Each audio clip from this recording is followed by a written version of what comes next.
am here with my AP, Dr. Fuller, and he is going to introduce himself. Uh, Hi everyone, I'm Dr. Fuller. I'm the assistant principal here. I've been here for 7 years now. My background, I worked as a general education teacher, and then most of my experience as a teacher has been as a special education teacher.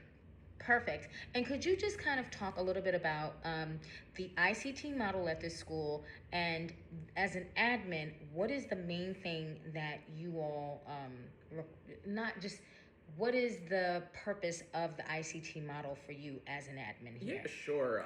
We're fortunate enough we have multiple ICT classes, at least one basically on every grade.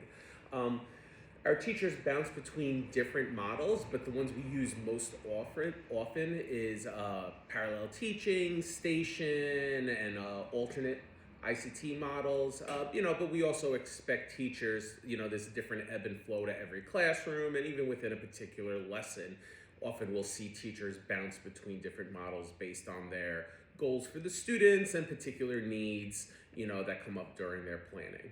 Perfect. And if you can talk about how ICT works with inclusion, Yeah, why is that important as just as an admin for the school, sure. and how you've seen it work? Yeah, I think a big part of the ICT model is giving access to all learners within the classroom. It creates, like you said, it creates a place of inclusion where all students can learn. We have two dedicated educators in the classroom. Both went to school for education, but with different paths through Common Branch for special education. It opens an opportunity for collaboration and basically two experts in different areas to work to one another and get to better to know their students to ensure that all students are receiving grade level instruction, that we're well aware of what individual students' needs are, whether it's coming being broken down into scaffolds of supports for an individual student or when planning heterohomogeneous groups. Helps us, we're big station teachers here, so it really helps with the station teaching model where it allows for multiple teacher-led stations, or student conferencing while somebody else is leading a teacher-led station. So there's a lot of flexibility in this model as well. And it's been our experience having these models. It fosters student independence, where students are feeling more successful. There's more likely that they'll have a champion in the classroom that really gets to know them, that gets them, and that teachers have a collaborative partner to work with. Which, as anybody in a classroom, you always you hate feeling like you're on an island. So being able to have that thought partner, be able to play on each other's strengths and support each other, is really important to us. Thank you so much. You so touched on what I was going to ask, and I don't think you need to elaborate because you just touched the point about collaboration and how important it is to just have not only the two perspectives, but what success rates have you seen with students from that collaboration in My the classroom? apologies. Um, yeah, so success rates. This is very much more anecdotal, but we often feel that our ICT classrooms have a much more community feel in it. Students feel heard, like I mentioned before. They feel successful and engaged in their classrooms, which I think is really important. And I think the teachers too feel successful in the classrooms, Yes. because they're able to approach learning from different angles and different approaches.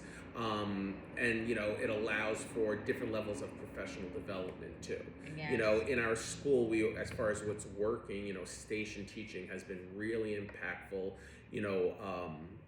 When we're able to really have targeted groups based in data, based on needs, those are the groups that will often show the strongest growth in middle of the year or progress monitoring data. We'll see a lot more shared student discussions in ICT classrooms, and there's also usually, and again, anecdotally, but better progress monitoring happen in the Yes, classrooms when you have two absolutely. adults. I agree. Last question.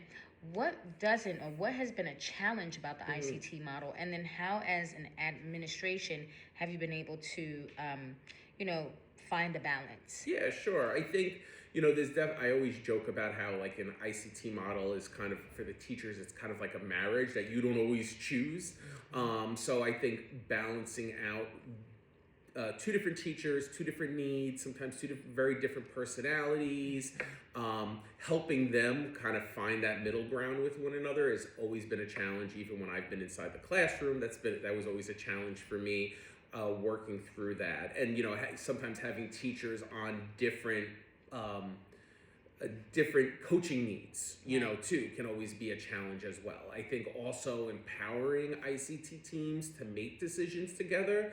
You see a lot of city guidance on what's effective and what's expected, and sometimes ICT teams, because there's two cooks in the kitchen, sometimes you don't get anybody making a decision. So getting them to a point where they can be brave, they can make instructional decisions based off of the needs of their students, can be challenging as well. And then just helping an ICT team define their roles, or being okay, and at the same part being able to break out of those roles sometimes too, can be a little touchy. Perfect. And where do you see the future of ICT, again, as it relates to inclusion and collaboration? Yeah. What are the next steps? Yeah, I think it's just going to continue to grow as schools and districts better understand the various needs of students and various needs of communities within their schools. That ICT collaboration is only going to build. Like, we set up time for our ICT teams to meet, but I think as we continue to grow, to be more purposeful, and having an E&L teacher part of their planning consistently, having a speech provider, being able to bring other experts in, on a routine basis, is only going to better support those teams. Thank you so much for your time. I appreciate you. May you have a great day. All right. Thank you, Ms.